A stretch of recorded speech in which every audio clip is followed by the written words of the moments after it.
Beliau itu menulis buku yang namanya History of Java. Ini mengejutkan dunia karena di situ cerita betapa nenek moyang kita ini peradabannya peradaban tinggi, tahu tata cara, mempunyai agama, mempunyai aturan. Orang-orang Belanda sama sekali tidak tertarik, tidak pernah mengulas.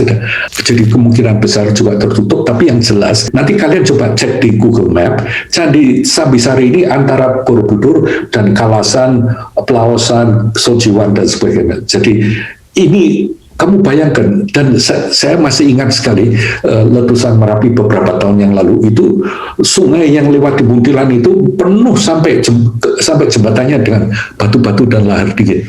Jadi boleh kita bayangkan, karena orang-orang di Nusantara untuk dinaungi dan diberkahi dengan kehadiran Candi Borobudur untuk sementara disuspend mulai dari 1006.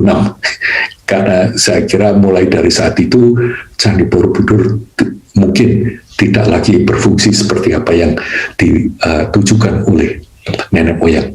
Nah, di 2021 ini ada kumpulan anak-anak bangsa yang mudah-mudahan kita bertekad untuk melestarikan peninggalan ini.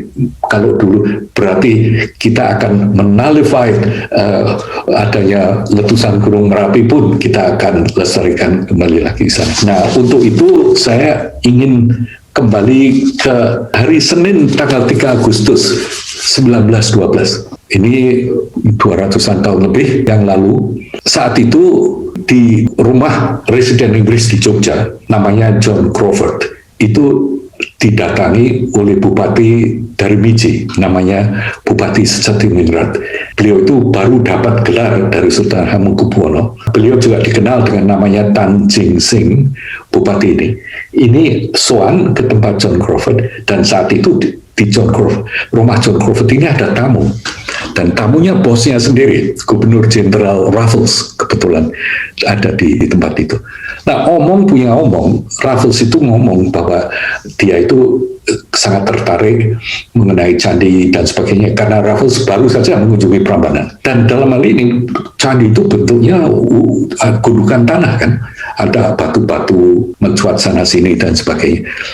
Terutama kalau kita bayangkan setelah letusan Gunung Merapi ini. Nah, Bupati Sejatiningrat ini ngomong, oh kalau Tuan pengen lihat candi, mandor saya itu dulu pernah ngomong, sebetulnya ada loh kelihatannya reruntuhan yang besar sekali ya di Bumi Rejo gitu, di dekat sana gitu. Ini dikenal oleh orang-orang lokal namanya Borobudur. Raffles ngomong, woi masa iya? Iya, apa tertarik? Ya, saya mau lihat, ini katanya luas sekali kan. Anyway, the rest of them is a history. Kemudian Bupati Sejatiningrat Tan Jing Sing ini akhirnya Raffles setuju, dia lalu kembali ke Bumi Rejo menyiapkan diatur sampai akhirnya di tahun 1914 ini jadi waktu ketemu. Ini mereka janjian akan ketemu, dan Raffles dan Bupati Sejatiningrat Januari 1814, jadi kurang lebih 15 bulanan kemudian setelah ngomong pertama. Karena waktu itu seperti kita ketahui, Indonesia ini nasibnya sebagai negara jajahan ini ya memang begitu ya, negara jajahan. Makanya kita ini sangat bersyukur dengan bapak-bapak bangsa yang membuat kita ini merdeka dari penjajahan ini, luar biasa. Waktu itu Indonesia cuma dijual belikan, ditukar menukar dengan seperti tukar menukar meja atau kursi gitu aja. Jadi itu waktu itu jajahan Belanda ditukar menukar di 1811, akhirnya dikembalikan dari Belanda. Seperti kita ketahui di 1800 VOC, perusahaan yang dulunya menghisap darah dari para leluhur kita ini, konglomerat pertama itu bangkrut, akhirnya diambil alih oleh pemerintah Belanda. Makanya lalu mulai 1800 Indonesia itu resminya diduduki oleh kerajaan Belanda. Tapi kerajaan Belanda waktu itu juga masih murad-marid, tapi akhirnya diperdagangkan di 1811, tukar menukar untuk berapa tahun menjadi jajahan Inggris. Makanya Raffles itu Jadi Belanda datang ke tempat kita itu 1602, VOC datang. 200 tahun kemudian Inggris itu 200 tahun sedikit itu Inggris datang untuk berapa lama. Nah, dalam 200 tahun sebelum Inggris datang ini, mereka sama sekali orang Belanda itu tidak ada yang tertarik ingin memukar, melestarikan, appreciate mengenai peninggalan-peninggalan yang ada di sini. Hanya dengan Raffles mulai tertarik. Makanya lalu Raffles ini janjian, ketemu, tapi Raffles hari itu tidak bisa ikut.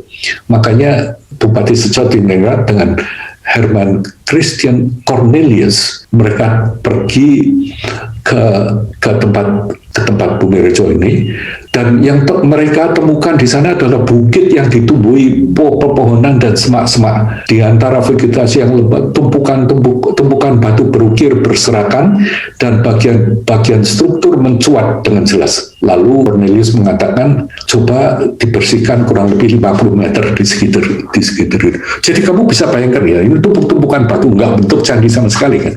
Lalu Cornelius mengatakan gini, nah keesok harinya Cornelius merebus kurang lebih 200 pekerja dari Bumi Skor. Kemudian pohon ditebang, semak-semak dipangkas, kemudian batu-batu yang lepas sampai dibuang ke bawah bukit. Pengalian berlanjut selama 2 bulan. Selama 2 bulan 200 orang nih bersihin begitu. Tapi mulai pelan-pelan setelah kurang lebih 1000 tahun sejak selesai yang dibangun, terutama mulai 800 tahun mulai setelah terkubur oleh Gunung Merapi, keagungan Candi Borobudur mulai menggeliat, menampakkan dirinya sendiri. Jadi yang kita lihat sekarang ini, itu sebetulnya tidak seperti itu sama sekali.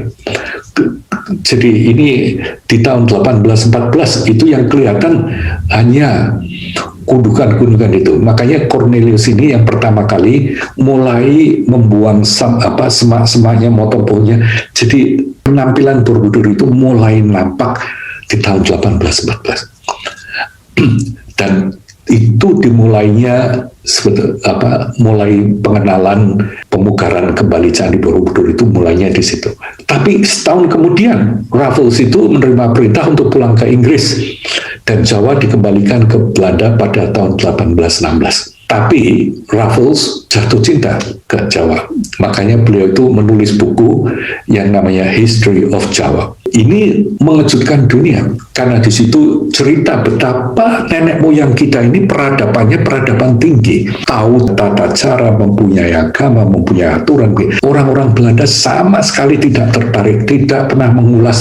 Orang Inggris ini malah Raffles. Meskipun penjajah juga, mereka juga jarah kayaknya seperti batu tadi segala macam dibawa pulang.